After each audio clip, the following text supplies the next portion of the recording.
Hi, everybody. Well, sorry about that crash and burn at the end. That was Steve the Midget Kitten, and any of you that subscribe to my channel know that sometimes we're cat impaired, so impaired, and sometimes a little bee impaired. So that's, life in the... You wanted to get into the picture. Yeah, that was it. So anyway, here we are. Let's continue with the horary because, like you said, This is really important stuff, and this is where the accuracy really comes in. I will go through all these videos as soon as David and I are done, and you will have contact information for him, and it is worth it. And he's not super expensive. He's really reasonable compared to so many astrologers, and they just are not going to give you your money's worth, in my opinion. Okay, so go ahead. So let's continue. So horary, the value of horary is right. That it can work in your day-to-day life in ways that the natal chart or analyzing the natal chart are totally inaccurate or just can't flesh out the picture.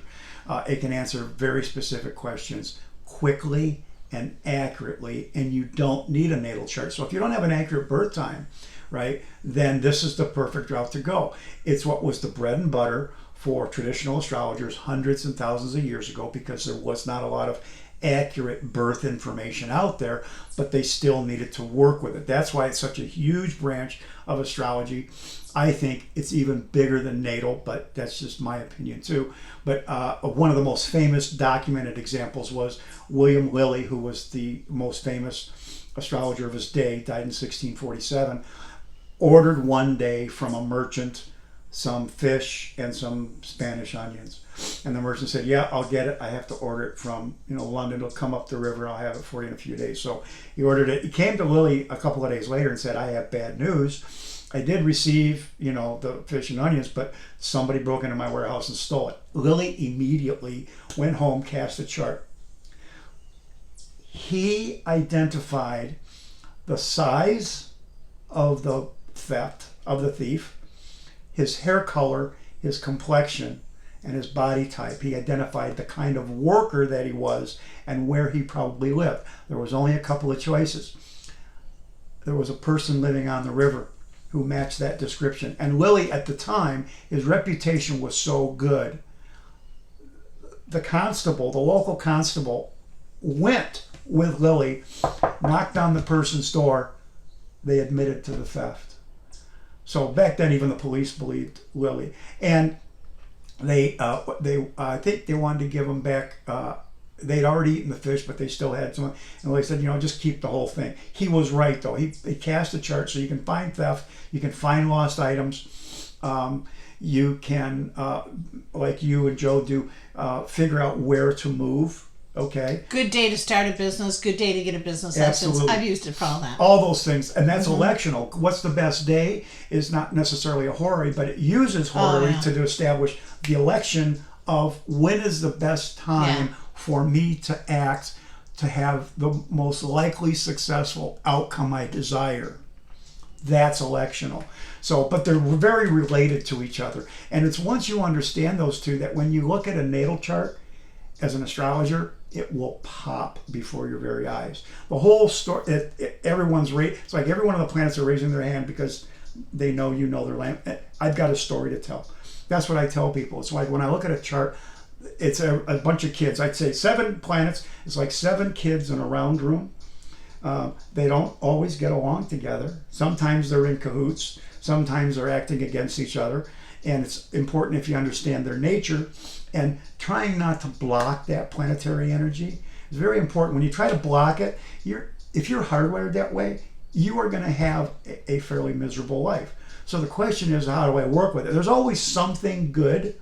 Which you're destined to do, I'm sorry. Yeah, there's always something good that you can focus on so that you're not constantly in a very self-defeating mode of operation.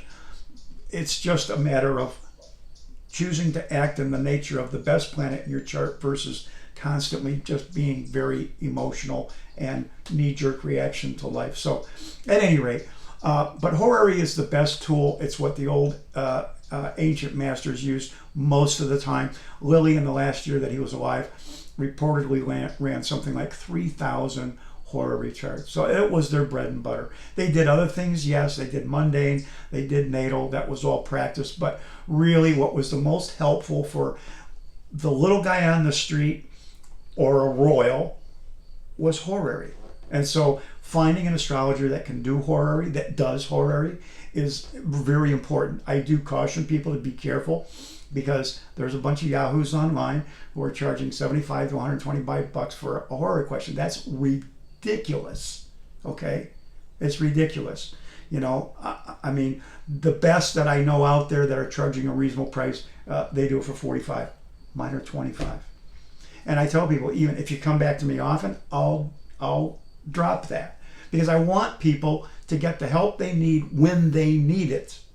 And nobody's made of money, you know, but this is the most useful day-to-day so form of astrology. Do you, though, first, I mean, just so, you know, so people understand, you first have to do, or maybe not, do you have to do their natal chart first before you do horary? No. Oh, wow. It's not required at all. However, the old dead guy, both Bonatti, who died around the year 1200, and Lilly, who died in 1647, repeat this. If you happen to have the native's natal chart, double check what you're looking at against the natal to make sure it's not conflicting, right? And I do that. If I've got their natal chart, or even if I don't, if they come to me with a horary question, I still ask for their birth information, just so I can make sure that I'm not conflicting against the testimony that is already hardwired in there, right? But you don't need natal at all, period. So I'm getting into cryptocurrency, and I just heard somebody talking about, you know, astrology and cryptocurrency, whatever, but and I just sort of listen. I didn't really listen. I really don't know what they know, but so could I say to you, well, you know, we're thinking that we're going to cash in our cryptocurrency at the end of next year. Is that a good time to do it? Is that how I would phrase that question, or how would you? That's specific enough, because the answer is yes or no. Oh yeah. Right. You see what I'm saying? Yeah. So we discuss the matter so that I have a clear understanding of the circumstances. Right. And then you pose a specific question. The better or closer you can get to a straight yes or no, the better it is. You said, is it okay at the end of next year for me to cash in? That's a very specific question. That chart will reflect that clarity. Got it. Okay, so then can you ask a secondary question and say, would that be the best time to cash it in? Yes, there are. I'm going to do it. There are 2 and 3 part questions that are totally valid for an astrologer to answer. It doesn't, you know, the general rule is that you should not answer more than one question at a time. But the evidence is that both Lilly and Bonatti answered more than one divergent question from either the same chart or almost the same chart. So I don't buy into that. I understand the caution and why they wrote that in their books. But 2 and 3 part questions were common. My son is on a long journey. His ship was due in last week, and nobody's heard from them. Is my son alive? Will he return? And if so, when? That would have been a totally legitimate question. So we don't always have to phrase it. We don't always have the same circumstances that they had hundreds of years ago. But yeah, a 2 or 3 part question related to the same thing, you can ask those things. But remember, everything that you said was very specific. Right. Should I cash my cryptocurrency in next year? And is it the best time for me to cash my cryptocurrency? Now, let me also say that this is where it helps to trust intuitiveness, where you can bring that to the table when you're really having a discussion with your astrologer. It's not the be all end all. You're bringing your intuitive knowing and saying, you know, this is what I feel, and you can really have some very intelligent conversations, because there's a reason you're having that intuitive feel, and maybe there's something happening in your chart that's really giving that strong intuitive sense. And see, I look at your chart to see natally, are you predisposed to having strong intuition? Then I look at a transit, a progress, and a solar return to see, is it being diminished or is it being highlighted? And then that puts, for me, it puts what you're saying in context.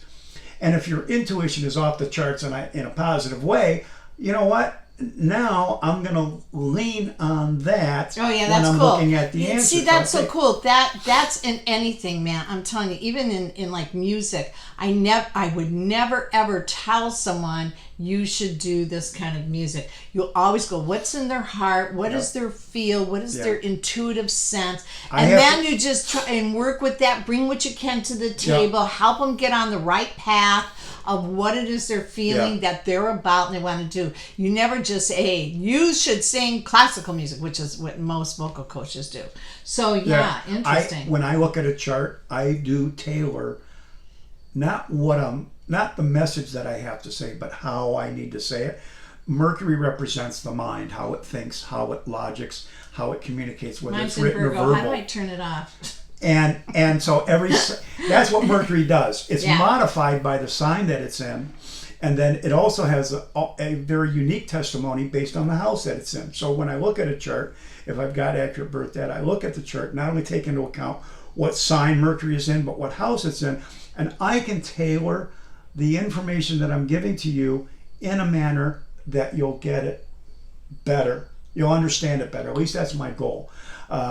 Most people seem to think that I'm doing okay with that, but I work actively. If somebody's Mercury is in Virgo, I can get anal, detail oriented. They eat it up. If it's in Scorpio, it's like, let's dispense with the formalities and get right down to the dirty, the nitty gritty. Okay, if it's in Libra, it's a little bit more sophisticated, a little bit more elegant. Manners and social graces really count, right? So you have to take that all into account when you're speaking to someone, to speak to them in terms that they can get it. It's not about me saying what I want to say about what the chart is telling me. It's about, can they use this data, information in their life? Yeah, it's discourse too. It's like, the more that you share. So the more that you're sharing with them, you don't have to get, whatever. But, the more that you can really have a discourse. People are very personal with me. People will talk about things that they never talk to anybody else about with the astrologer. Part of the reason is, without knowing you, I can look at a chart in a very short period of time, mention something that no human should know. And you have to be so responsible. That builds trust. Yeah. And if I've touched on a sensitive spot, there is a belief, usually with the person sitting across from me, that they can trust me with that. Because how else would he pull that rabbit out of his hat? That's not anything that you can guess at. Because a lot of psychics, a lot of astrologers, they're good guessers. Right? They look at your age and they start making guesses. Well, you know what? You're a good guesser. It doesn't make you a good psychic. It doesn't make you a good astrologer. Just look at the chart, and then if you can pick out one sensitive thing, bring it up. And I don't usually get into gory details. I mean, if they want to, I get it. That's what they can do. But I will bring it up and let them know. I know. I get it. I know. And so if they want to open up, so I get trusted with a lot of secrets. And yes, confidentiality is big. If I told what I know, I'd be at the bottom of the Detroit River. I've read for senators. I've read for mayors. I've read for Congress people. I've read for chiefs of police. I've read for judges, and I've read for wealthy people. So, and I'm a good secret keeper. I've been like that since I was a kid. Yeah. So maybe. But Horary is the best tool to help people out in their day-to-day lives. Natal can help out too. I won't discount it and say it can't, but it can. But it's not most of what astrology should be. Okay. Most astrology should be horary electional. You should have a good understanding of your natal chart, predispositions, how you're hardwired, so to speak. If I studied astrology, I would study mundane. That would just be so That's the most interesting. Fun. And I've talked about this before. We're gonna have to wrap it up, but my mother would do compare historical events and how the astrological events were tied to that. So, for example, we've talked about that 1776 had much of the same that the election did when Trump came in. It's like the little guy wins, right? So, I mean, 1776, it really was just a bunch tumultuous of period. and it was real tumultuous. And though the astrological Revolutions happening around the world. The most famous was the American and the French Revolution. Right. So the influences were very similar, and so I just find that so And you see what interesting. we have. Hong Kong, Egypt, Right. Libya, Well, Greece. here. Yeah, here. Here, Well, yeah. what I've told people is we're not immune. Right. We are so, not immune. and it's exciting because the little guy wins. We're the little guy, guys. So, the little guy, wins, and you just buckle down and, I'm doing a series of talks at the store. I'm going to be talking about politics. If people are interested in that, I give my astrological opinion. Mundane is not my forte. I have done it successfully in the past. I did a couple of talks, only about 30 people, 40 people, who knew that I predicted the last financial meltdown in 2007, 2008. I saw that one coming. It wasn't hard to me. So I'm going to be doing a series of talks between now and the end of the year. Cool. About the politics. So, all right, you guys, we got to wrap it up. Yeah. Okay. Thank you very much, everybody, for viewing this. And if you have any questions. Yeah. Dave Borwick. All right, so I'm going to go ahead and wrap this up. Radical Gardener from My Garden 2 years, except we were not in the garden today. A different sort of garden. Yeah, a garden of ideas. A star garden. Yeah, star garden. Anyway, sending you a ton of love, okay, you guys? All right, see you soon. Bye.